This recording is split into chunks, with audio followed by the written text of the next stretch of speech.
different equation. There's more available power in this unit than the batch size that we're moving. And even with thermal momentum that we're trying to do, we can always compensate at any temperature, even if it was lower. Like let's say we're outside, it's 9 degrees. The unit can compensate from that, and we can start sorry, I got a coffee bean. Start from 9 degrees and take that to 200 degrees, still in that same time frame. So we don't necessarily need to do a preheat.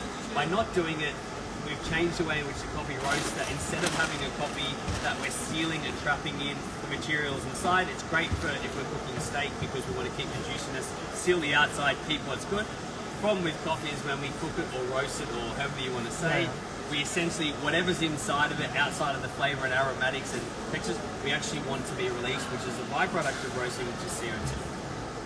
I don't have scientific proof of this, but this is my theory of understanding why there's no or lower CO2. The reason is this style of roasting, instead of it like cooking a steak, is more like sous vide cooking, where we have a homogenization of heat transfer. The green coffee heats with the roaster at the same time. In that process, the way in which it transfers, it's not a rapid shock on the coffee because it's a constant heating together. That means that by homogenizing it, when we have the pore shrinking in the process, the pores don't shrink as rapidly to create a seal, leaving enough of it to be a little bit open that in the roasting process, a lot of those harsher or more intense CO2 that's notable is able to be dispersed in the roasting process. And this means that straight off roast, I can't magically make CO2 go away, no one can. It's a byproduct of roasting, and a link roast, if you measured it on a graph, the CO2 levels from the roast, it still has similar roast CO2 levels as any other roasted that comes roasted on the market, or any kind of similarities that you would compare. The difference is the harsh CO2 that tastes to us very astringent, very dry, very bitter, is not present on the palate, and we don't dissolve as much carbonic acid into the coffee straight off roast because we didn't trap it into the roast in the roasting process, which gives us the amazing benefit. Jose's going to cut these coffees tomorrow, and it's going to seem like he's done this in Panama 5 days ago, aged it perfectly, and it's ready to roll.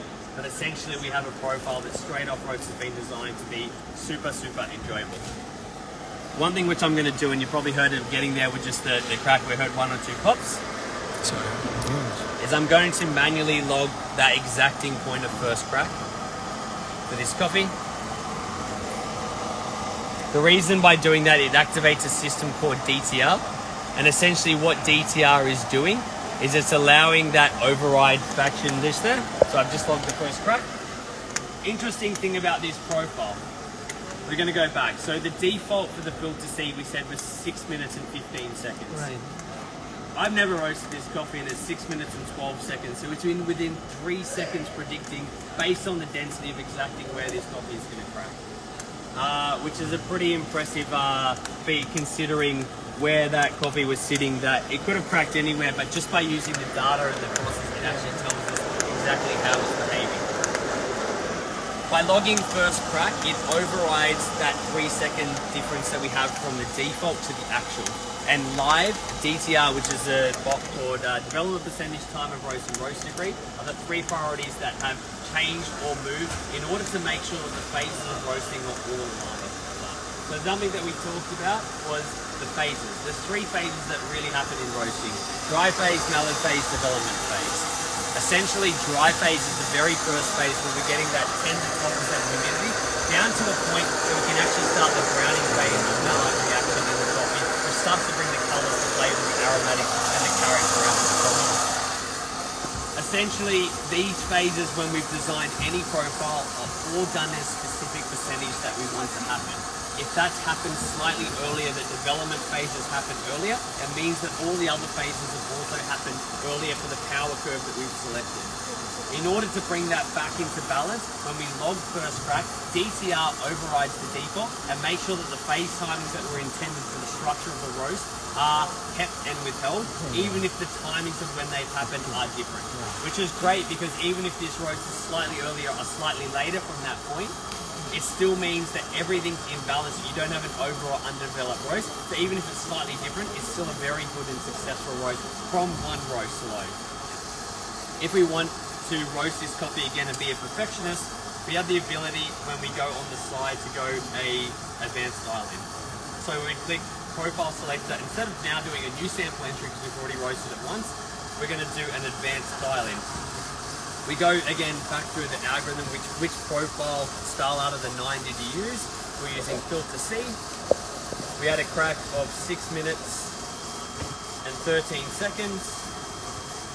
And we had a starting profile of 207 for that particular coffee. I can tell you right now, it's going to recommend the same profile for that coffee and the same because it's basically optimized right from that thing. If I was to change that cracking time and say, let's say it was early, it would tell me based on your information, if you were roasting this coffee again, instead of using 207 on filter C, to have it exactly in the optimized range, because we're saying theoretically that it cracked early, this is the actual power curve you would need, 205 for that profile. So within 100 grams, you've gone from not having an idea to being able to dial that in perfectly, that from a roast theory, all the percentages of the phases that matter in roasting will match up. And someone who has no experience of roasting is roasting to that level degree that they're thinking about it beyond what most commercial roasters are actually able to even comprehend in roasting. Without having any knowledge, they've just put in data and it's just done it for them. They're like, oh, this tastes great. Zero effort needed in order to roast great coffees. And the idea is to constantly evolve it and make it better and better and better as we can. But yeah, that's essentially, you're going to find it very boring on Thursday when I go through the same or similar presentation. There's aspects of this that I'm going more into the whys, but at least you understand, I think in a nutshell, why that makes it the styles of coffee that it does. Do you know what this number was, Jose? GN something. I just don't know the things, the bag's being shut. You know which one you don't have? It was GN, it was a Geisha Natural. I just forget which